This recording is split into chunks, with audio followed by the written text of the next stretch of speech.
Saudara, alis ini Tuhan ciptakan bukan cuma sekedar hiasan.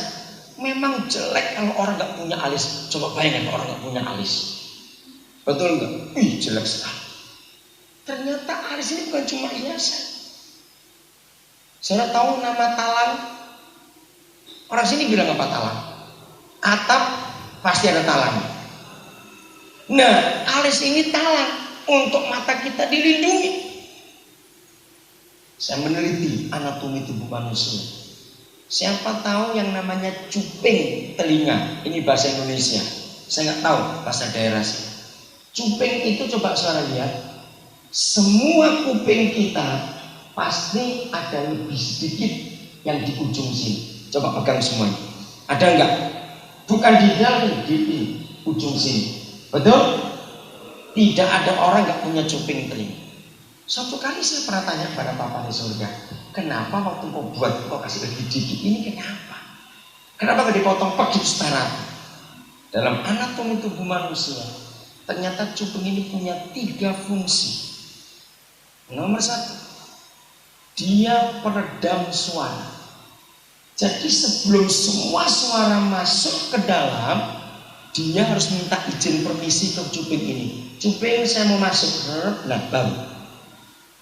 Kalau cuping ini tidak ada, kita jadi tuli. Karena semua suara masuk tanpa difilter dulu, tanpa disaring. Yang kedua, cuping ini untuk keseimbangan.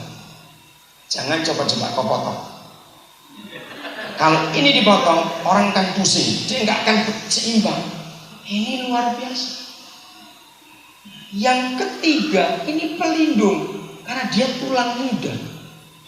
Kalau ada benturan apa-apa ke bagian telinga, dia melindungi. Nah, coba bayangkan, hanya cuping yang cuma lebih sedikit, yang nggak sampai 1 senti, Tuhan memberikan arti yang luar biasa. Dengar baik-baik putri-putri Sion, apalagi keperawanan. Pasti Tuhan punya maksud untuk itu, katakan amin. Dan inilah maksud Tuhan. Berbahagialah engkau tetap gadis sampai hari pernikahanmu nanti.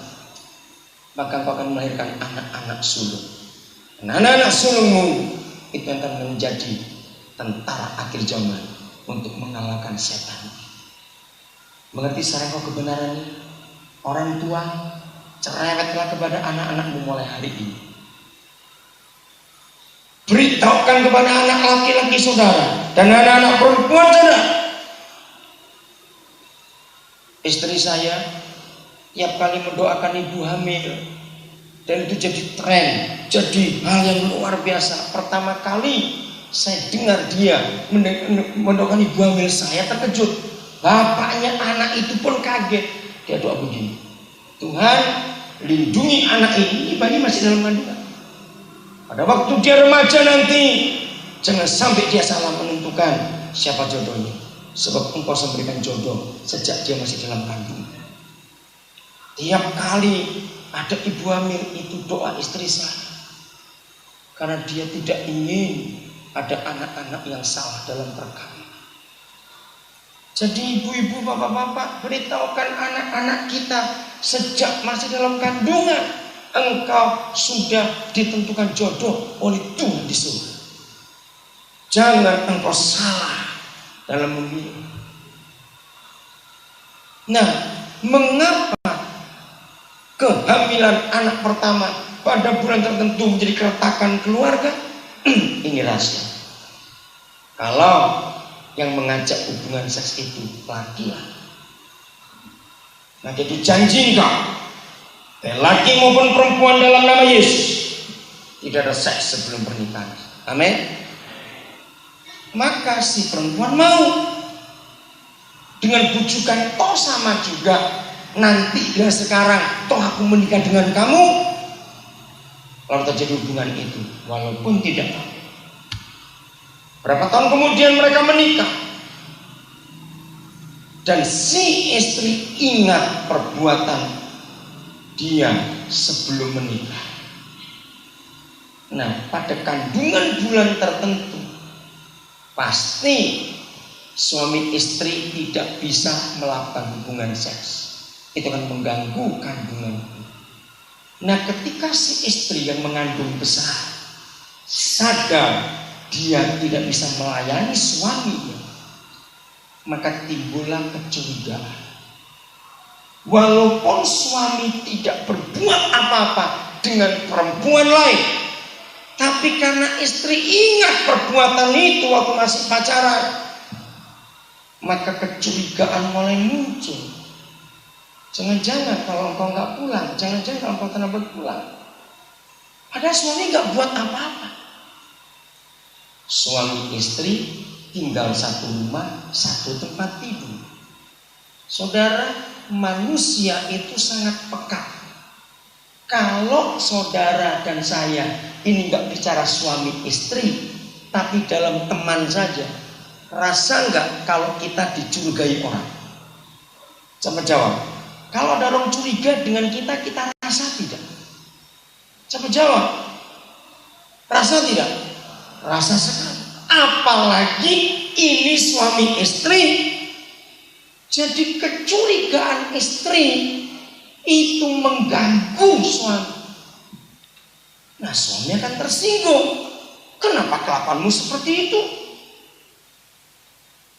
Nah, karena suami tersinggung, dia tidak berbuat, tapi dituduh berbuat. Setan mendorong. Ya sudah, karena kamu curiga, aku sekarang berbuat saja. Saudara, keretakan terjadi di situ.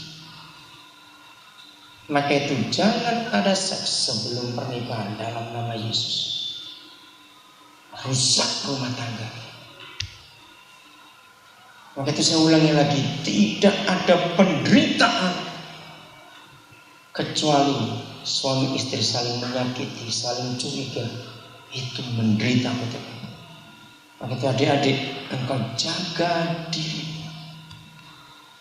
dari semua kenajisan akhir zaman ini. Saya mau bacakan ayat ini, Wahyu 17, ayat yang menakutkan sekali, supaya semua anak Tuhan sadar mulai hari ini, jangan sampai kita hancur. Wahyu 17, ayat yang pertama. Jaga hidup kita masing-masing, baik yang sudah menikah maupun yang belum, supaya Tuhan melindungi hidup kita. Ayat 1 Wahyu 17. Lalu datanglah seorang dari ketujuh malaikat yang membawa ketujuh cawan itu dan berkata kepadaku, mari kemak ke sini. Aku akan menunjukkan kepadamu putusan atas pelacur besar yang duduk di tempat yang banyak airnya.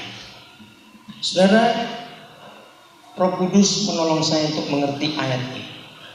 Lihat, pelacur besar ini artinya roh kenajisan, roh perzinahan, roh pornografi, roh percabulan yang merajalela di dunia sekarang. Dan perhatikan, posisi roh ini sangat strategis, yaitu di tempat yang banyak airnya.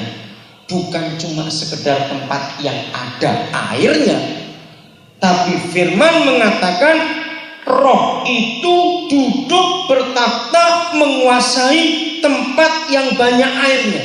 Perhatikan nanti.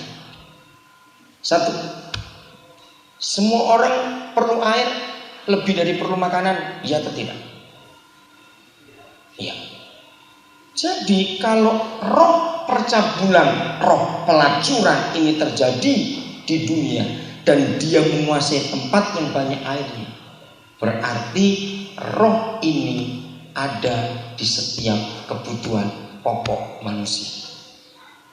Maka itu perhatikan, barang apa saja yang dijual, iklannya pasti ada perempuan yang setengah telanjang. Apa hubungannya sebetulnya iklan itu? Betul nggak? Mengapa setan menggunakan seks untuk iklan barang apa saja sekarang ini? Mengerti kebenaran ini? Justru tempat-tempat yang banyak airnya ada perzinahan sekarang.